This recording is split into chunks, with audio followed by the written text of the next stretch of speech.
சிறப்பு சொற்பொழிவு முனைவர் மா மனோமணி அம்மாள், அரசன் கமல் ஜெயின் கல்லூரி மீனம்பாக்கம். தலைப்பு வரலாறு ஒரு அற்புதம் என்ற தலைப்புல நம்ம முனைவர் மனோமணி அம்மா தயவுஜோதி சன்மார்க்க சபையில சிறப்பு சொற்பொழிவாக வந்திருக்கிறாங்க. அவங்களுக்காக நம்ம தயவுஜோதி சன்மார்க்க சபை சார்பாக ஒரு கைத்தட்டலையும் வரவேற்பையும் தருமாறு மிகவும் ஆர்வம்.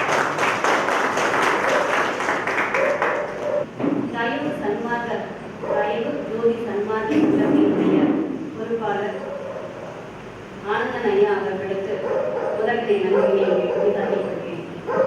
வள்ளல் பெருமானாரை பற்றி வகுப்படுத்திருக்கிறோம், பல நிலைகளில் பேசியிருக்கிறோம்.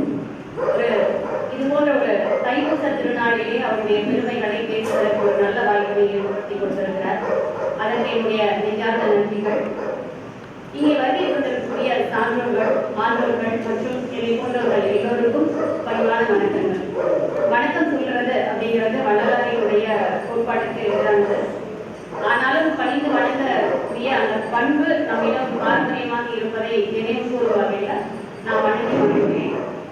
இன்றைக்கு எனக்கு கொடுக்கப்பட்டிருக்கக்கூடிய தலைப்பு வள்ளலார் அற்புதம். ஏன் கொடுக்கப்பட்டது அப்படின்னு சொல்றோம் அப்படின்னா, கேட்ட மாத்திரத்துல வரக்கூடிய சொற்கள் நாம சொல்லக்கூடிய சொற்கள் அல்ல, இறைவனை பொறுத்த மட்டில் அவன் கொடுக்கக்கூடியது. அந்த வகையில் இங்க இருக்கக்கூடிய உங்களை எல்லாம் பார்க்கும்போது வள்ளலாரை நன்கு அறிமுகமானவர் அப்படிங்கிற ஒரு உணர்வு எனக்கு ஏற்படுது.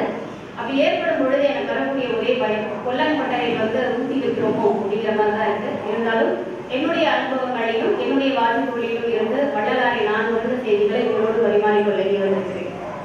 ஆனந்தனை பலமுறை பேசும்போது இனிமையும் கனிவோடும் சொன்னார் ஒரே விஷயம் என்ன அப்படின்னா, இங்க இருக்கக்கூடியவங்கெல்லாம் கிராமப்புறத்திலிருந்து வரக்கூடியவர்கள், அவர்களை நீங்க கருத்தில் கொண்டு பேசுங்க அப்படின்னு சொல்லி திரும்ப வழிநடத்தினாரு. நிச்சயமாக அவர்களுக்கு நிறைய மிகுந்த பயனுள்ள கருத்துக்கள், நல்ல கருத்துக்கள் இங்கே பதிவு செய்யப்படும் அப்படிங்கிற உத்தரவாதம் கூட என்னுடைய உரையை சொல்லுங்க. இதை தொடரும் போது எனக்கு வள்ளலாரை நான் சின்ன கவிதை எழுதக்கூடிய பழக்கம் இருக்கிறதுனால வள்ளலார் ஒரு அற்புதம் எந்த பார்வையிலிருந்து நான் பார்க்கிறேன் ஒரு சின்ன கவிதையோட தொடங்குகிறேன். ஞானத்தை மாமேதை அறிஞர்கள் பலர் வந்தென்ன, சான்றோர்கள் பலர் நிறைந்தென்ன, ஆன்றோர்கள் அறிவுக்கு துணை நிற்கும் அற்புதம் அதுவோ, வெள்ளுடையில் அவர் திருவுள்ள திரை விளக்கி எழுதிரையின் பொருள் உணர்த்தி நமக்கின்ற தெளிவுரையாய் திருவருளாய் தேகவதன்மை உணர்த்தி மெய்யான சபையிலே சத்திய தர்ம சாலை தன்னை நிறுவி சுத்த சன்மார்க்க வழி நின்று பசிக்கினி போக்கி பல உள்ள கேள்விக்கு துணையான ஞான வழி நல்கி அற்புதத்தின் திருவருளாய் வீற்றிருக்கும் பெருமானே, தைப்பூசத்தின் உரியோனே, அற்புதத்திற்கு அற்புதமாய் அன்புள்ள கருணைதனை விதைத்து பல்லாண்டு வளர்ப்பதற்கு உரமிட்டு அருளோனே, எங்கள் உள்ளத்தில் நிறைந்தோனே, ஞான ஒளி அளித்தோனே, அற்புதத்தின் அற்புதமே, அருள் உள்ளத்தின் அருட்பெரும் ஜோதியே, இன்று மட்டுமல்ல என்றும் எங்கள் உள்ளத்தில் வழிகாட்டும் ஒளி வெள்ள வள்ளல் பெருமானே, உமை வணங்கி உரைக்கின்றேன், உன் அற்புதத்தை பகர்கின்றேன், தெளிந்த சொல் தாராய், தடையற்ற மொழிதாராய் என்று பணிந்து வணங்கி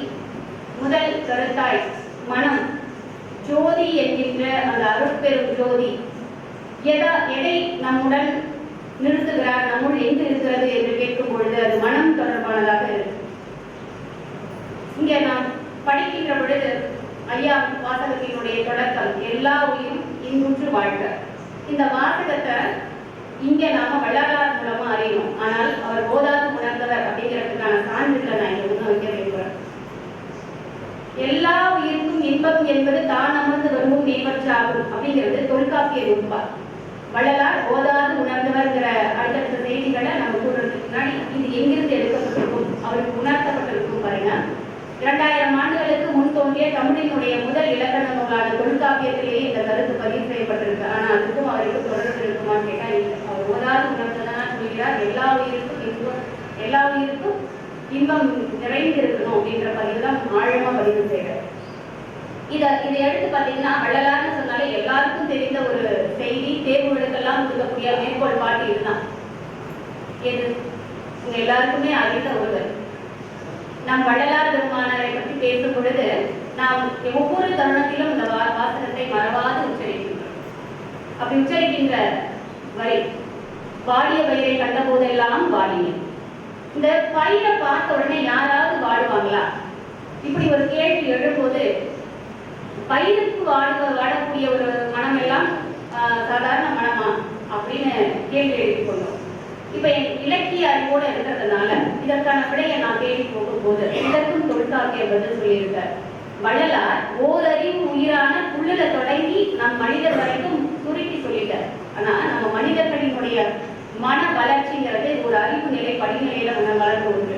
பாருங்க, ஓர் அறிவு உயிர் எதுன்னு கேட்டோம்னா புல்லும் மரமும். ஓர் அறிவதுவே உச்சறிவதுவே ஈரறிவதுவே அவற்றோடு நாவே, மூவறிவதுவே அவற்றோடு மூக்கே, நான்கு அறிவதுவே அவற்றோடு கண்ணே, ஐந்து அறிவதுவே அவற்றோடு செடி, ஆறு அறிவதுவே அவற்றோடு மனமே என்று சொல்கிறார். இந்த ஒட்டுமொத்தமான வரிகளை சுருக்கித்தான் வள்ளல் பெருமானார் பாருங்க, வாடிய வயலை கண்ட போதெல்லாம் வாடினேன், வருத்தம் கொள்கின்ற மனிதனையும் ஓரறிவு உயிரிலிருந்து தொடங்கி முடித்து விடுகிறார். ஒற்றை வரி அது நம் மனதில் ஆழமாக பதியும் வகையில சொல்லிட்டு போயிருக்காரு அப்படின்னு சொன்னா அவரோட அற்புதம் இல்லையா?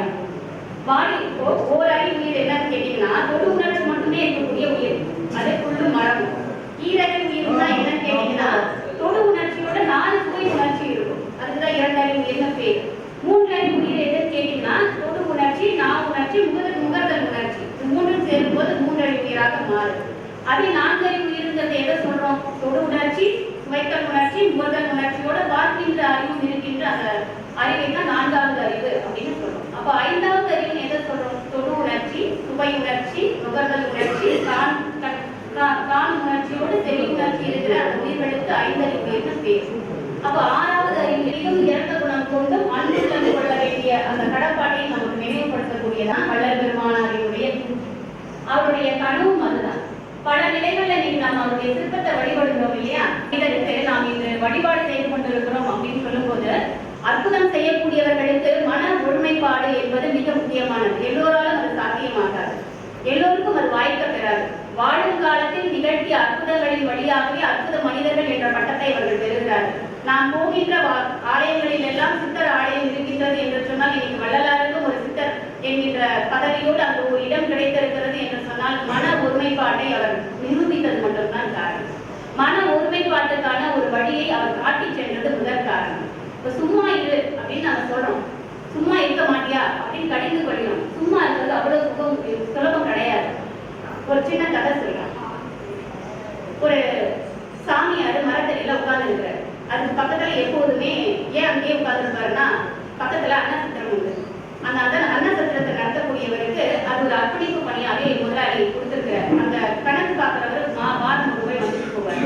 இப்படி வந்துட்டு போகக்கூடிய சூழ்நிலையில அங்க இருக்கக்கூடிய அந்த சமையல் செய்து பரிமாறக்கூடியவர் என்ன பண்றாருன்னா சாப்பாடு போட்டு கணக்கு எழுதி வச்சிருக்கணும். அப்படி எழுதி வைத்த கணக்கை வந்து சரிபார்க்கிறார். சரிபார்க்கும் போது அதுல ஒரு வரி எழுதியிருக்கு, சும்மா இருக்கும் சாமியாருக்கு ஒரு சோற்று ரெண்டை அப்படின்னு. ஏன்னா அந்த சத்திரத்தினுடைய அமைப்பு முறை எப்படி இருந்ததுன்னா வருபவர்கள் பணி செய்து அவர்களே அவர்களுக்கான எல்லா விஷயத்தையும் சரியா செஞ்சுட்டு எடுத்துட்டு போயிடணும், சாப்பிட்டு போயிடணும். இப்படி அவர்களுக்கு எல்லாருமே தொழில் ரீதியான உடல் ரீதியான வேலைகளை பரிமாறிக்கொண்டார்கள். இந்த வேலையில் எதுலையுமே ஈடுபடாம ஒரு சாமியார் மட்டும் வந்து சாப்பிட்டு போயிட்டு இருக்காரு. இப்படி சாப்பிட்டு போயிட்டு இருக்கிறப்போ அவருக்கு என்ன ஆகுது அப்படின்னு சொன்னா ஒரு கணக்கு வழக்கு பார்க்கின்ற நாள் வந்து அந்த கணக்கு பார்த்துட்டு இது என்ன ஒரு சும்மா இருக்கிற சாமியார் போது சொல்லிட்டு இந்த கணக்கு கேட்கின்ற அந்த கணக்கை நான் என்ன பண்றது, நான் சாப்பாடு போடும்போதெல்லாம் வரிசையில வந்து நின்றுறாரு, நின்னதுக்கு அப்புறம் சாப்பாடு கிடையாதுன்னு என்னால சொல்ல முடியாது அப்படின்னு சொன்ன உடனே சரி நானே கேட்கிறேன், எங்க இன்னைக்கு வரும்போது நேற்று நான் கேட்கிறேன், வராரு, சாப்பாடு நேரம் ஆகுது, வரிசையில வந்து நிற்கும் போது அவர் தடுத்து நிறுத்தி கேட்கிறாரு, நீங்க தான் எதுவுமே பண்றதுலையே சும்மாவே இருக்கிறீங்களே, எப்படி சாப்பாடு வந்து வாங்குறீங்க அப்படின்னு அவர் கேட்கிறாரு. உடனே சும்மா இருக்கிறது அவ்வளவு சுலபமா, சரி ஒரு 5 நிமிஷம் எனக்காக சும்மா இருந்து பாக்குறியா, சும்மா இருக்கிறது சுலபம் தான் ஐயா, 5 நிமிஷம் நான் 10 நிமிஷம் கூட இருப்பேன் அப்படின்னு வந்து தைரியமா உட்கார்ந்துட்டாரு. மரத்தடியில உட்கார்ந்த வேகத்துக்கு திரும்ப சொல்றேன், சும்மா இருக்கணும், இந்த மாதிரி சும்மா இருக்கணும்.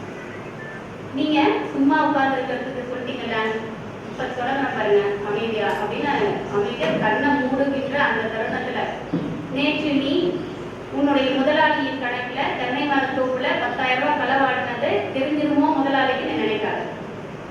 பதட்டம் ஆயிடுச்சு. கண்ணை விழிச்சு பார்த்துட்டு இல்லையா இப்ப நான் நிமிஷம் தெளிவா அமைதியா உட்காரேன்.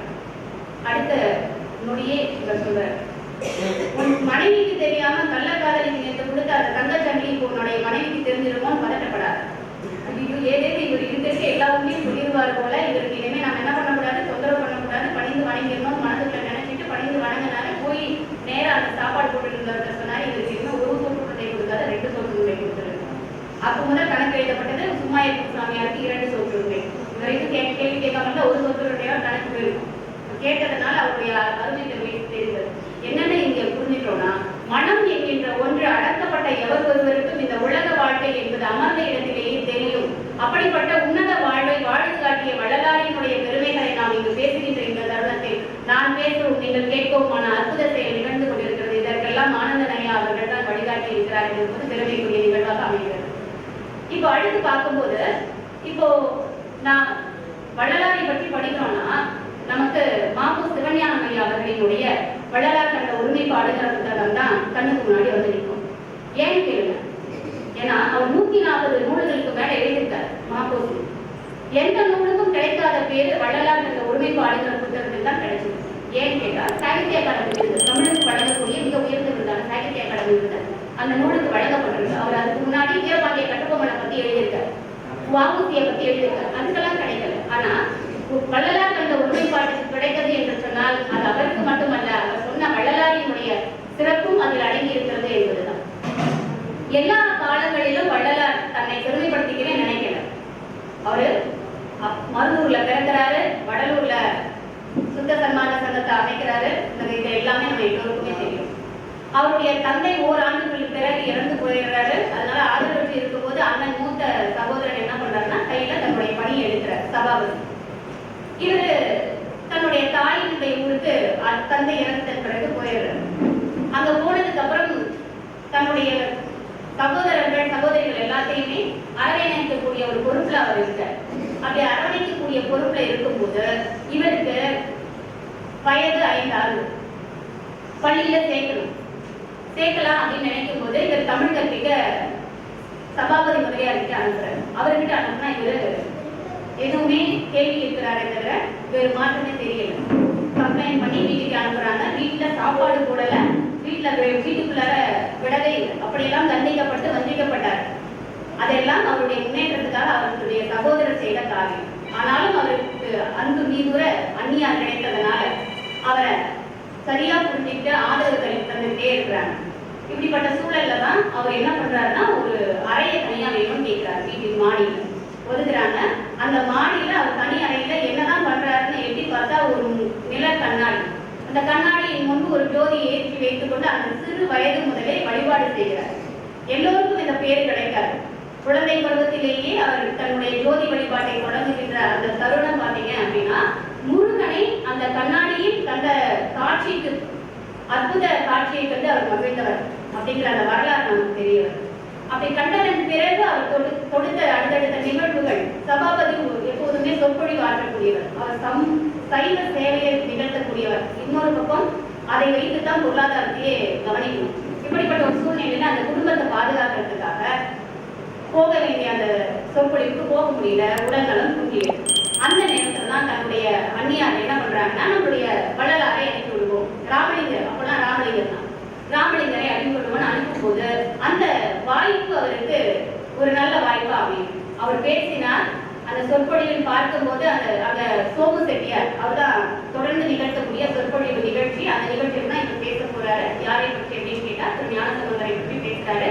தொடங்கியது திரு ஞானசம்பந்தரை பற்றி 2 வரி தான். ஆனா பேச தொடங்கிய காலம் நிறைவுற்ற காலம் பார்த்தீங்கன்னா 9 மணிக்கு தொடங்கி 12 மணிக்கு தான் அது முடியுது. அப்படின்னு சொன்னா அந்த சிறு வயதிலேயே அவருடைய புலமை சொற்பொழிவு திறன் எவ்வளவு வல்லமையானதா இருக்கு.